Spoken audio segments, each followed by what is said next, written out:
आदरणीय सभापति जी,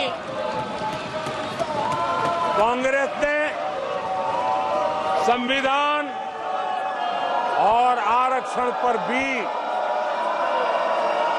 हमेशा झूठ बोला है। आज मैं 140 करोड़ देशवासियों के सामने सच्चाई रखना चाहता हूं, बड़ी नम्रता पूर्वक रखना चाहता हूं।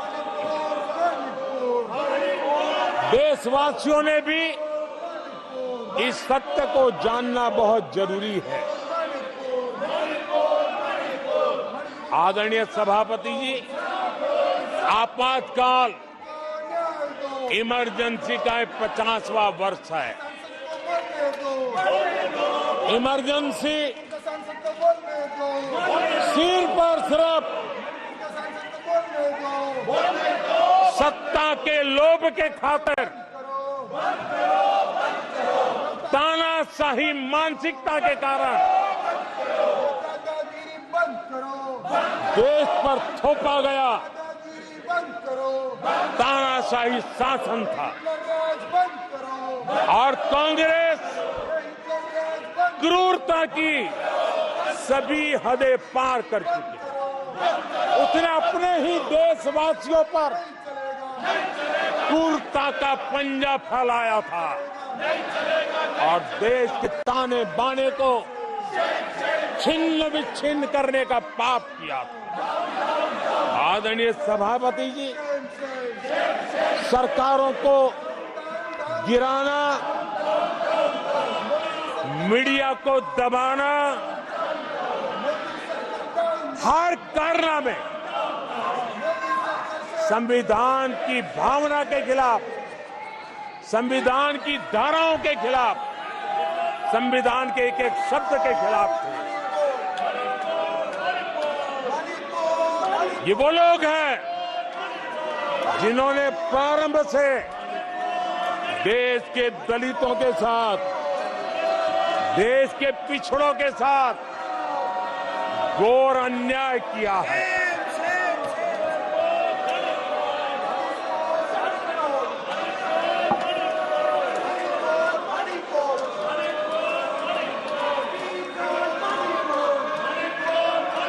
आदरणीय सभापति जी, और इसी कारण से बाबा साहब आंबेडकर ने कांग्रेस की दलित विरोधी, पिछड़े विरोधी मानसिकता के कारण नेहरू जी की कैबिनेट से इस्तीफा दिया था। उन्होंने पर्दाफाश किया था कि कैसे नेहरू जी ने दलितों, पिछड़ों के साथ अन्याय किया और बाबा साहब आंबेडकर ने कैबिनेट से इस्तीफा देते समय जो कारण बताए थे, वो कारण इनके चरित्र को दर्शाते हैं। बाबा साहब आंबेडकर जी ने कहा था, मैं सरकार द्वारा अनुसूचित जातियों की उपेक्षा पर अपने अंदर उत्पन्न आक्रोश को रोक नहीं सका। ये बाबा साहब आंबेडकर के शब्द हैं। अनुसूचित जातियों की उपेक्षा, इसने बाबा साहब आंबेडकर को आक्रोशित कर दिया। बाबा साहब के सीधे हमले के बाद नेहरू जी ने बाबा साहब आंबेडकर का राजनीतिक जीवन खत्म करने के लिए पूरी ताकत लगा दी। आदरणीय सभापति जी, पहले षड्यंत्र पूर्वक बाबा साहब आंबेडकर को चुनाव में हरवाया गया। आदरणीय सभापति जी, हराया इतना ही नहीं, उन्होंने बाबा साहब आम्बेडकर के इस पराजय की उसका जश्न मनाया, खुशी मनाई और खुशी उन्होंने व्यक्त की। आदरणीय सभापति जी, एक पत्र में ये लिखित है इस खुशी का। आदरणीय सभापति जी, बाबा साहब की तरह ही दलित नेता बाबू जगजीवन राम जी को भी उनका हक नहीं दिया गया। इमरजेंसी के बाद जगजीवन राम जी का पीएम बनने की संभावना थी। इंदिरा गांधी जी ने पक्का किया कि जगजीवन राम जी किसी भी हालत में पीएम न बने, और एक किताब में लिखा गया है कि किसी भी कीमत पर जगजीवन राम प्रधानमंत्री नहीं बनने चाहिए। अगर बन गए तो वो हटेंगे नहीं जिंदगी पर। ये इंदिरा जी गांधी का कोट उस किताब में है। कांग्रेस ने चौधरी चरण सिंह जी के साथ भी यही व्यवहार किया, उनको भी नहीं छोड़ा था। पिछड़ों के नेता कांग्रेस पार्टी के अध्यक्ष बिहार के सपूत सीताराम केसरी के साथ भी अपमानित व्यवहार करने का पाप इसी कांग्रेस ने किया। आदरणीय सभापति जी, कांग्रेस पार्टी प्रारंभ से ही आरक्षण की घोर विरोधी रही है। नेहरू जी ने तो मुख्यमंत्रियों को चिट्ठी लिख करके साफ साफ शब्दों में आरक्षण का विरोध किया था। कांग्रेस के एक प्रधानमंत्री श्रीमती इंदिरा गांधी जी ने मंडल कमीशन का रिपोर्ट ठंडे बक्से में सालों तक दबाए रखा था। आदरणीय सभापति जी, कांग्रेस पार्टी के तीसरे प्रधानमंत्री एक श्रीमान राजीव गांधी, और जब विपक्ष में थे उनका सबसे लंबा भाषण आरक्षण के खिलाफ था। वो आज भी संसद के रिकॉर्ड में उपलब्ध है। और इसलिए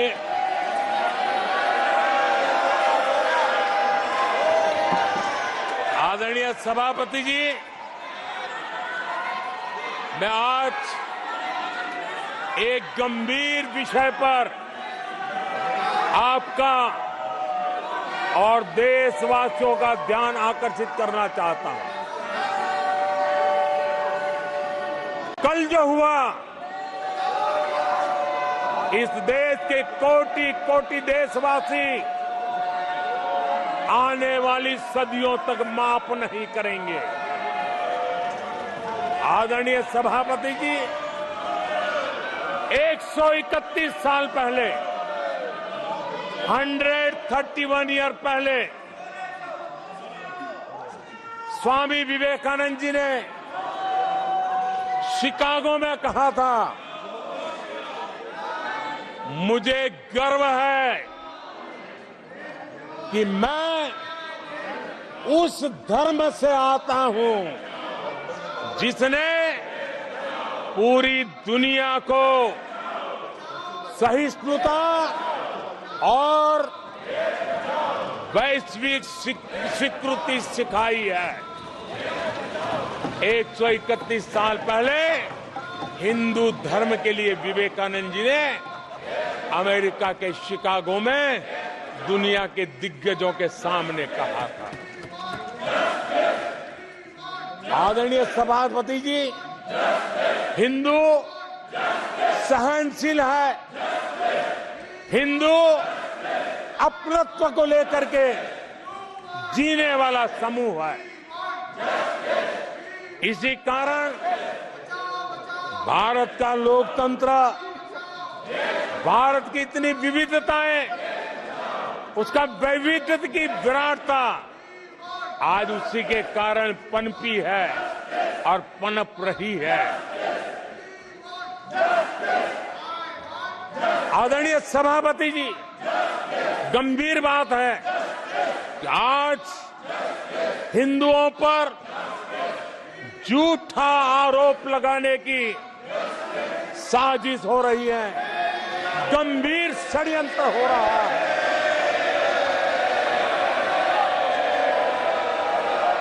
आदरणीय सभापति जी,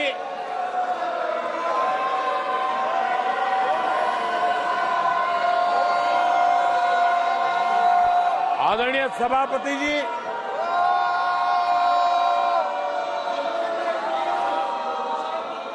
ये कहा गया हिंदू हिंसक होते हैं? ये है आपके संस्कार, ये है आपका चरित्र, ये है आपकी सोच, ये है आपकी नफरत इस देश के हिंदुओं के साथ। ये कारनामे आदरणीय सभापति जी, ये देश शताब्दियों तक इसे भूलने वाला नहीं है।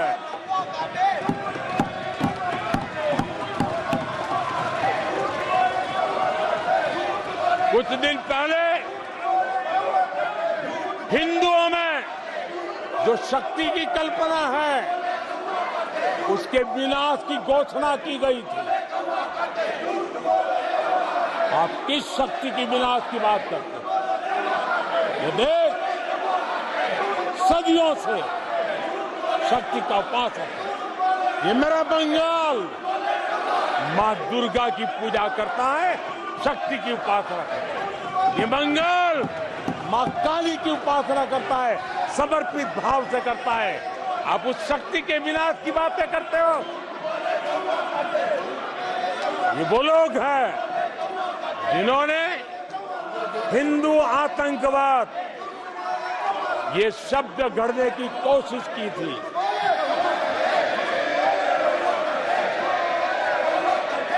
इनके साथी हिंदू धर्म को,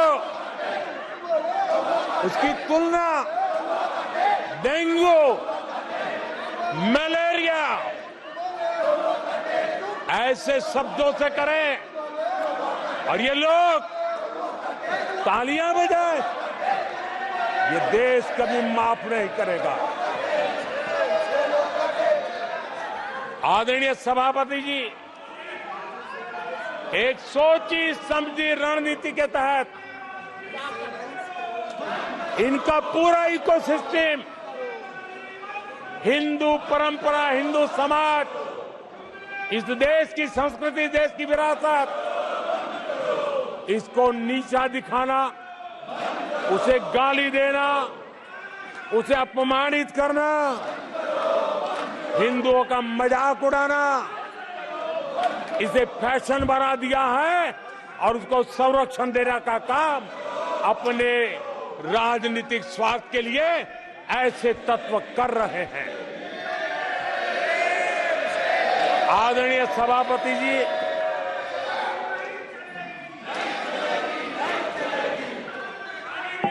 माननीय सदस्य प्लीज। आदरणीय सभापति जी, हम बचपन से सीखते हुए आए हैं, गांव का हो, शहर का हो, गरीब हो, अमीर हो, इस देश का हर बच्चा ये जानता है, ईश्वर का हर रूप, आदरणीय सभापति जी, ईश्वर का हर रूप दर्शन के लिए होता है। ईश्वर का कोई भी रूप निजी स्वार्थ के लिए, प्रदर्शन के लिए नहीं होता है। जिसके दर्शन होते हैं उसके प्रदर्शन नहीं होते हैं। आदरणीय सभापति जी, हमारे देवी देवताओं का अपमान 140 करोड़ देशवासियों के दिलों को गहरी चोट पहुंचा रहा है।